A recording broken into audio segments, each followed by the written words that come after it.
welcome back to Module 2, where we are going to take a dive into communication styles. So a few things before we look at the 4 different styles of the way that you communicate.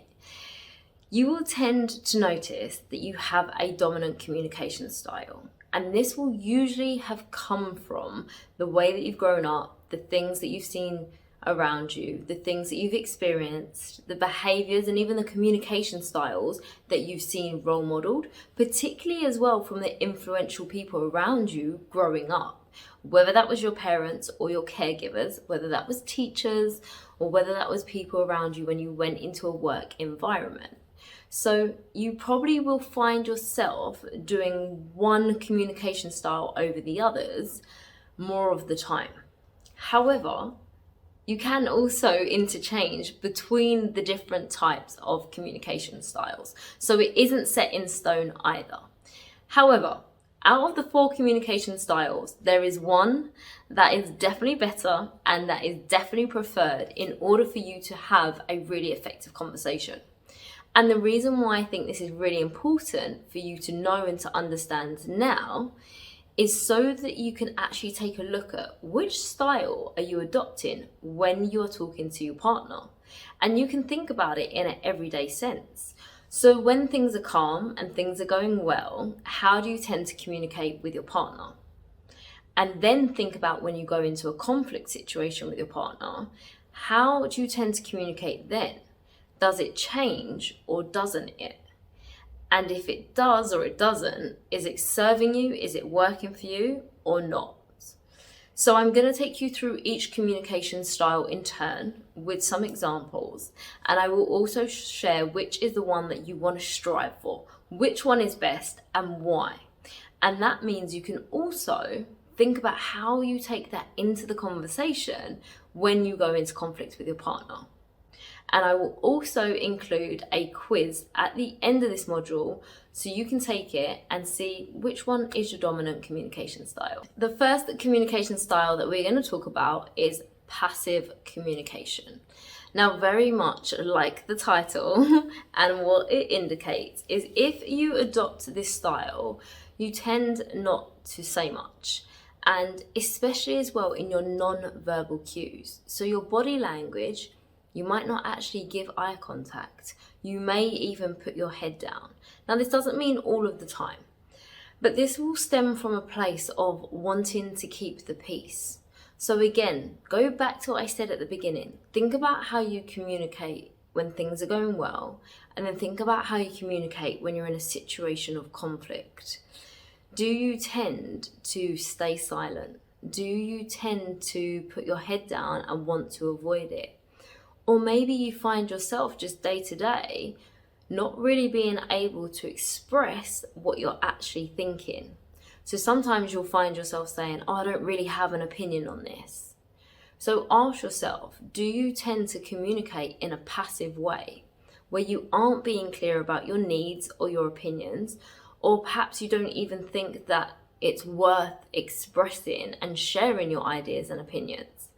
And again, as I've said, that probably stems from a place of wanting to keep the peace or feeling like it's the easier option. So the next communication style we're going to look at is aggressive communication. So this is at like the completely other end of the spectrum to when we looked at passive communication. So if you tend to find yourself doing this, you will tend to communicate quite loudly, quite intensely, quite directly, but not in a positive way. And other people might actually find you intimidating, overbearing, and even feel that you're not listening to them or that what they're saying isn't important. Now, sometimes an aggressive way of talking and speaking can stem from a place of where you're super passionate about something. But equally, even if you are and you're overdoing it where it turns into aggression, other people are not going to feel very heard in that situation. And by adopting this communication style, you're going to make them feel like they want to retreat or back off or not actually listen to you at all.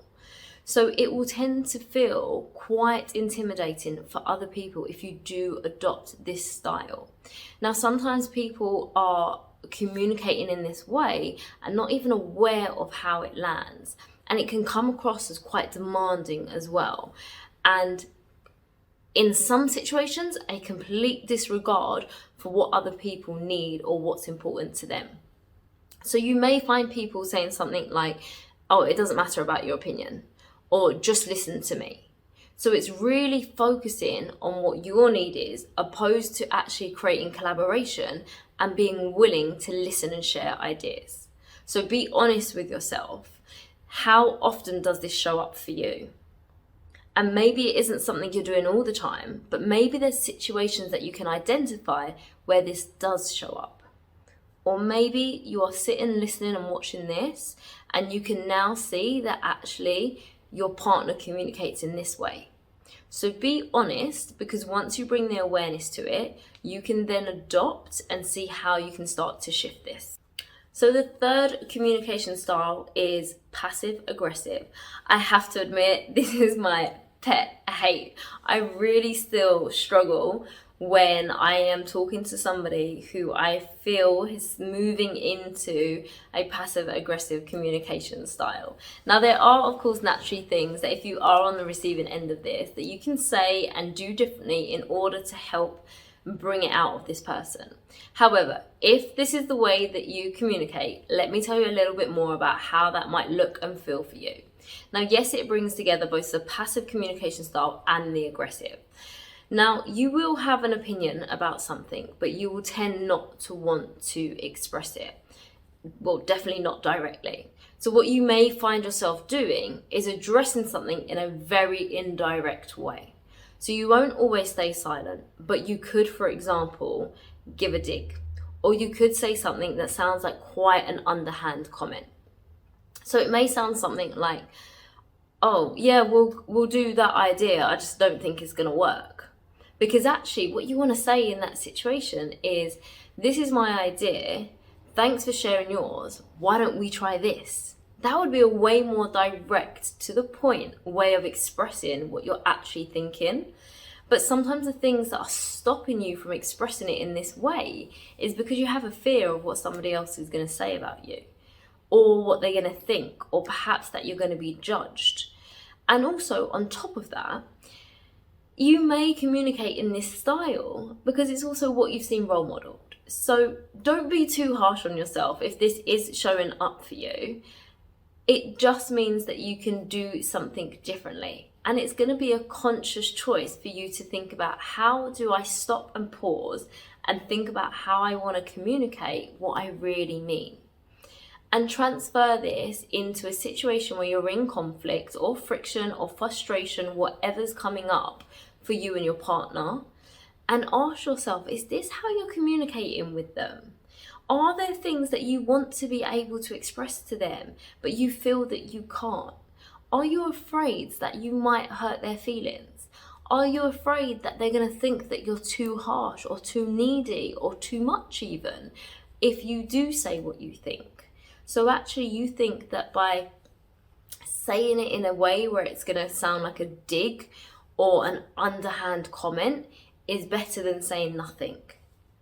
But it's probably not going to help the conversation or the relationship. And especially over time, the other person might feel like they have to second guess you, or they might even feel that you're constantly putting them down and critiquing them. Where actually, what you really want to do is be able to express how you feel.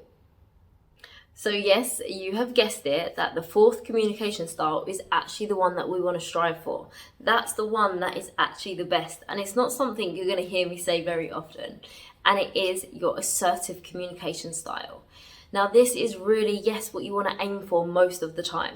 Are you going to get it right all the time? Probably not. And that's okay. Now the reason why you want to aim and you want to strive for assertive communication is because it takes into consideration your needs and your feelings and your opinions, whilst also taking into consideration the other person's needs and opinions and feelings. And this is so important when we're talking about you and your partner. So you are able to take ownership of what's important to you and your feelings, without feeling that you have to diminish that, without perhaps worrying as much that the other person is going to judge you. But equally, when you have this open conversation where you are able to assert this and be direct and be clear and be succinct, the other person also feels like you're still listening to them and that their needs are still heard. So it could sound like something, I don't agree with your opinion, however, I respect it. So let's make this choice. Or it could be, why don't we both share our ideas and then we can brainstorm solutions together. So it's really coming from a space where you want to share ideas, you want to hear their ideas, and then sometimes brainstorming a solution together can really help diffuse a situation of conflict.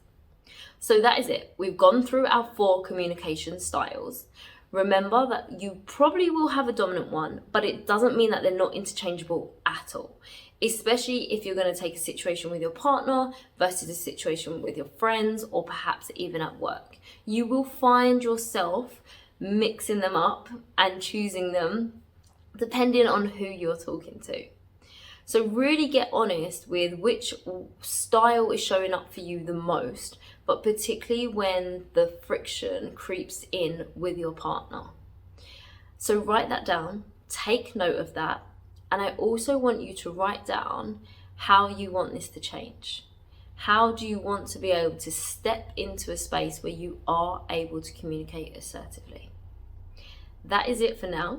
And I promise you later on during this class, I am going to take you through a framework that's going to help build on the work that we've done in this module.